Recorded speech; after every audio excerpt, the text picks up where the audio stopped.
प्रेमाला ना धर्माची सीमा असते ना भूतकाळाची अडचण। आजवर आपण अनेक अनोख्या प्रेमकथा ऐकल्या असतील, पण मध्य प्रदेशातील सतना येथून समोर आलेली ही कथा खरोखरच थक्क करणारी आहे। एका महिला डिप्टी जेलरने चक्क आजीवन कारावासाची शिक्षा भोगून आलेल्या माजी कैद्याशी विवाह केला आहे।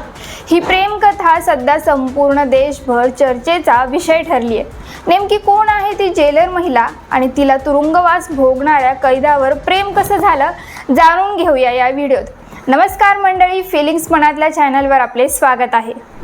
सतना केंद्रीय कारागृहात सहाय्यक जेल अधीक्षक म्हणून कार्यरत असलेल्या फिरोजा खातून यांची ओळख कारागृहात शिक्षा भोगत असलेल्या धर्मेंद्र उर्फ अभिलाष याच्याशी झाली। धर्मेंद्र हा एका चर्चित हत्या प्रकरणात दोषी ठरला होता आणि त्याने तब्बल 14 वर्षांची शिक्षा भोगली होती। वर्ष 2020 मध्ये तो जेलमधून मुक्त झाला। मात्र या कहाणीची सुरुवात त्याच्या सुटकेनंतर झाली नाही, तर जेलच्या भिंतींच्या आतच झाली होती। कामाच्या निमित्ताने सुरू झालेली ओळख हळूहळू प्रेमात बदलली। दोघांमध्ये इतकं घट्ट नातं निर्माण झालं की धर्मेंद्रच्या सुटकेनंतर लग्न करण्याचा निर्णय त्यांनी आधीच घेतला होता। या प्रेमाची कुणालाही कल्पना नव्हती। 5 वर्षांच्या प्रतीक्षेनंतर अखेर 5 मे रोजी छतरपूर जिल्ह्यातील लवकुश नगर येथे दोघांचा विवाह मोठ्या आनंदात पार पडला।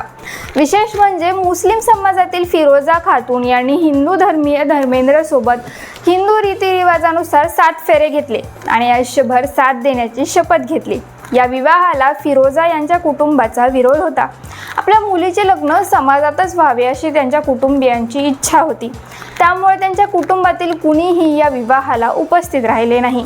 पण प्रेमावर विश्वास ठेवणारा फिरोजा यांनी समाजाच्या आणि कुटुंबाच्या दबावापेक्षा स्वतःच्या मनाचा आवाज ऐकला। या विवाहाबद्दल बोलताना फिरोजा खातून म्हणाल्या की हा माझ्या आयुष्याचा वैयक्तिक निर्णय आहे। प्रत्येक व्यक्तीला स्वतःच्या आयुष्याबाबत निर्णय घेण्याचा पूर्ण अधिकार आहे आणि आम्ही दोघेही या विवाहामुळे खूप आनंदी आहोत।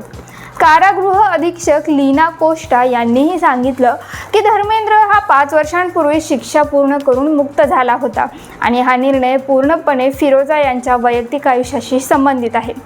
मंडळी, या प्रेम कहाणीत एका बाजूला गंभीर गुन्ह्याचा भूतकाळ तर दुसऱ्या बाजूला सरकारी सेवेत असलेली अधिकारी होती।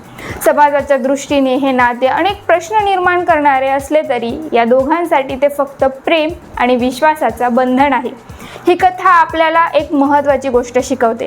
खरे प्रेम माणसाच्या भूतकाळाकडे पाहत नाही, ते फक्त त्या व्यक्तीच्या मनाकडे पाहते। धर्म, समाज, परंपरा आणि परिस्थिती या पलीकडे जाऊन 2 हृदयांनी एकमेकांना स्वीकारलं आणि म्हणूनच ही प्रेम कथा आज प्रत्येकाच्या चर्चेचा विषय बनली। या प्रेम कहाणीबद्दल तुमचं काय मत आहे, कमेंट करून आम्हाला कळवा। व्हिडिओ आवडला असेल तर लाईक करा, शेअर करा आणि पाहत राहा फिलिंग्स मनातल्या।